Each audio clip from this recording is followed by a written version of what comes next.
fazer contato com o advogado e professor de Direito da Universidade de Fortaleza, integrante da Associação Brasileira de Juristas pela Democracia ABJD Núcleo Ceará, Marcelo Uchoa.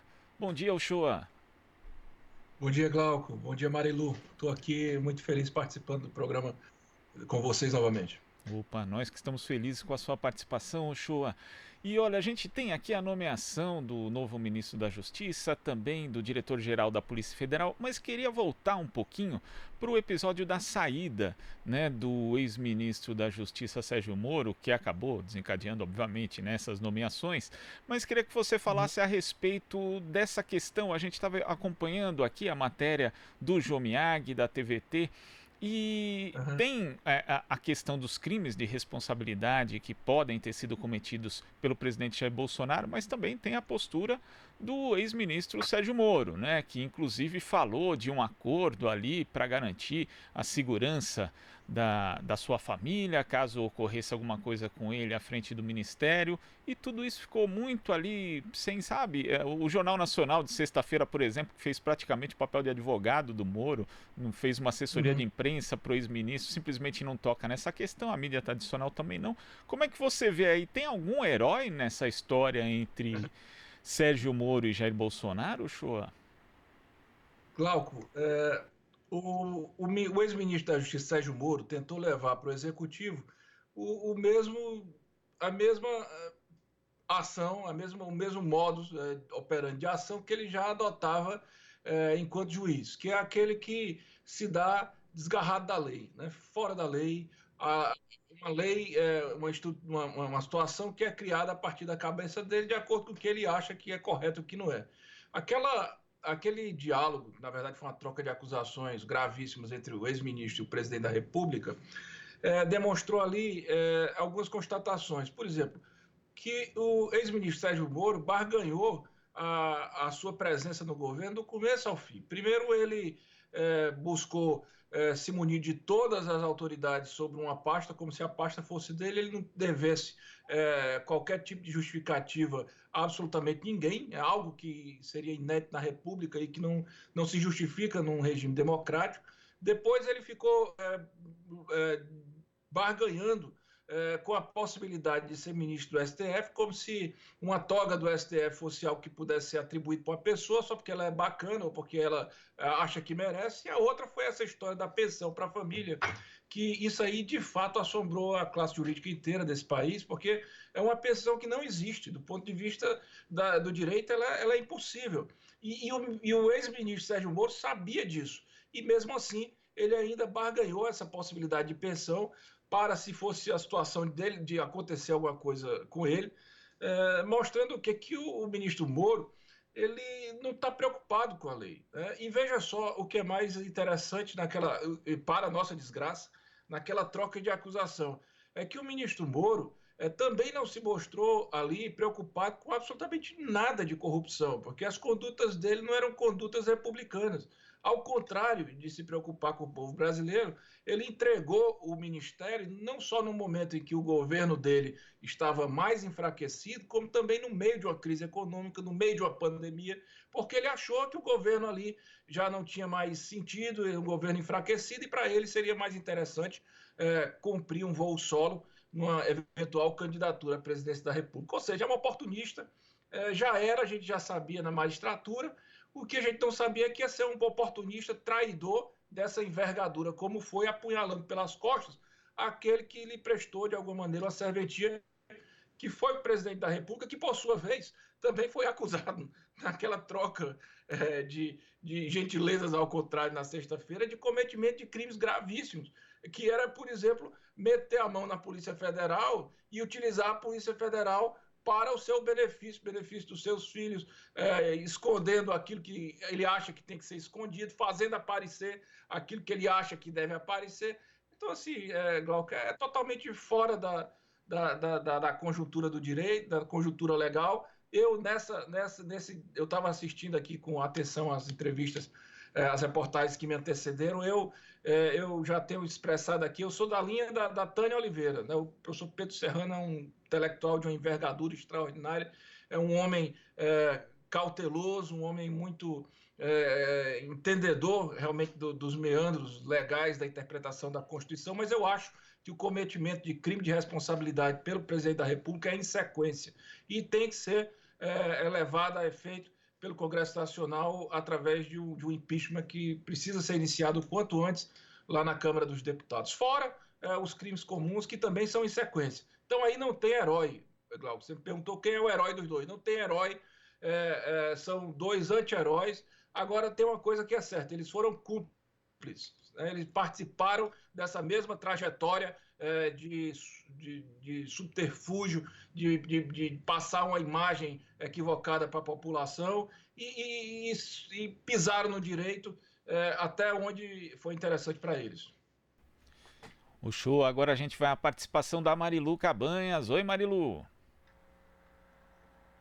Oi, Glauco. Oi, Uchoa. Bom dia. Bom dia, Marilu. Bom, Uchoa. Bom, vamos falar aqui, você estava falando sobre já processo de impeachment. Eu queria repercutir contigo aqui a pesquisa do Datafolha, que é o seguinte, não deveria, sobre o Congresso abrir ou não o processo de impeachment contra o presidente Jair Bolsonaro. Não deveria, 48%.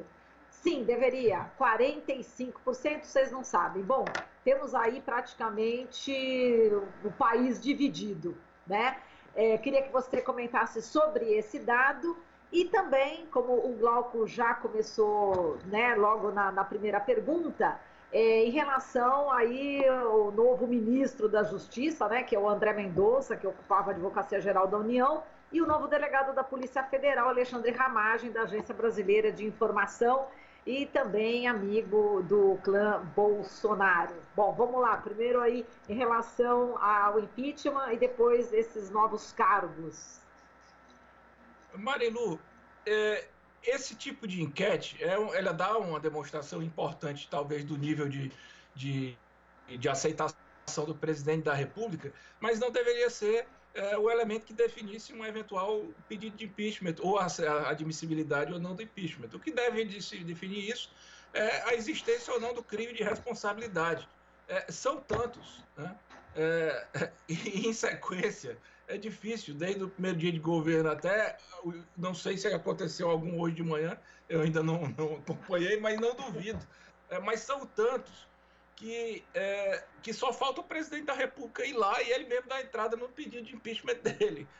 Então, assim, não deveria ser assim, de uma maneira tão deliberada. Eu tenho dito já muitas vezes, inclusive aqui, acho, que o presidente da Câmara dos Deputados, ele inclusive que é vinculado ao Código de Ética e Decoro e honra, e prometeu honrar a Constituição, ele precisa fazer valer a Constituição quando detectando a existência do cometimento de crime de responsabilidade pelo presidente da República, tocar o processo de impeachment. Veja só, o Moro acusou o presidente Bolsonaro de, ao tentar influenciar, quebrar a pessoalidade na Polícia Federal, de um crime gravíssimo contra a autonomia dos órgãos, contra a probidade na administração, ao mesmo tempo chantageia pessoas, ameaça pessoas. Isso aí é um absurdo, isso aí não pode ser resolvido numa enquete de internet. Isso aí é um crime que precisa ser repreendido, como também, por exemplo, o que o professor Serrano se referiu, que é a participação do Bolsonaro na pandemia, estimulando o descumprimento das determinações da OMS, das leis que o próprio Estado estabelece com relação à distensão social, ao isolamento, mas também, por exemplo, aquele que está correndo agora, o inquérito que foi aberto ontem pelo ministro Celso Mello, que é a participação do Bolsonaro em atos defendendo a restauração do AI-5.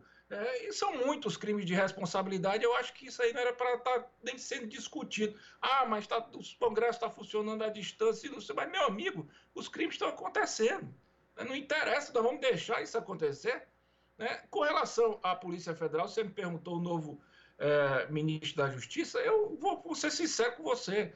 Eu nem conheço o advogado-geral da União, mas eu não tenho a menor expectativa de que será alguém independente, no sentido de ser republicano no trato, porque ele foi com a função.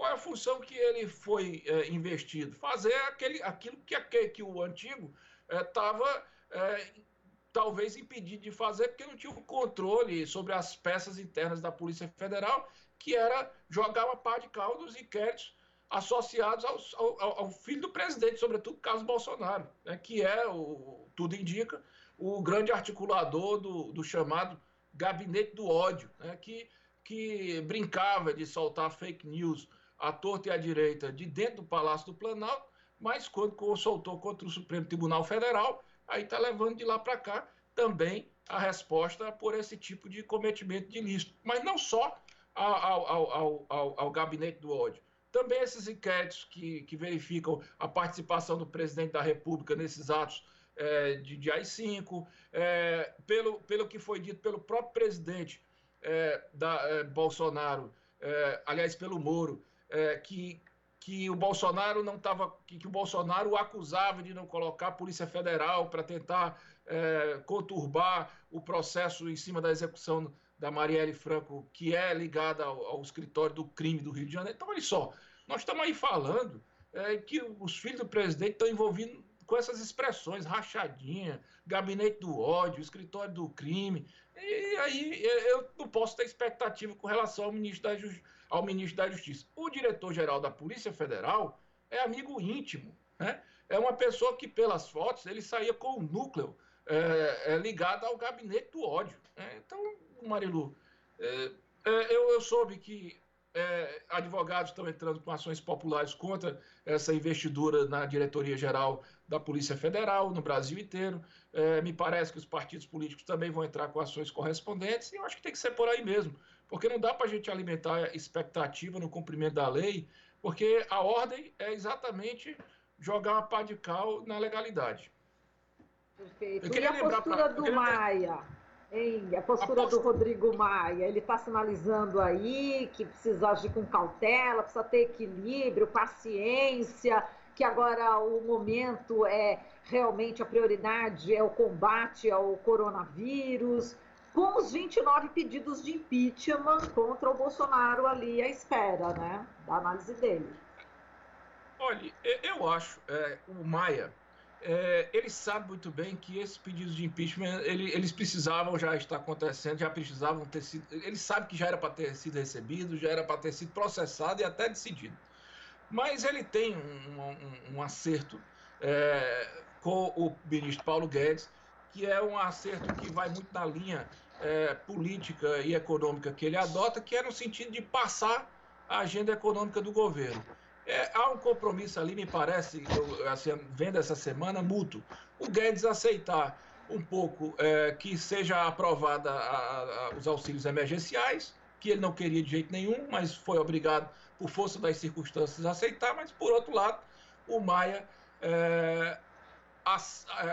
facilita também correr a agenda econômica, que é essa coisa de você reduzir a jornada junto com a remuneração, que é você possibilitar o trabalho precário, a contratação sobre bases menos protetivas, que o Guedes vai tentar a todo custo fazer com que essa coisa provisória se perenize, né? E o Maia está muito interessado nisso.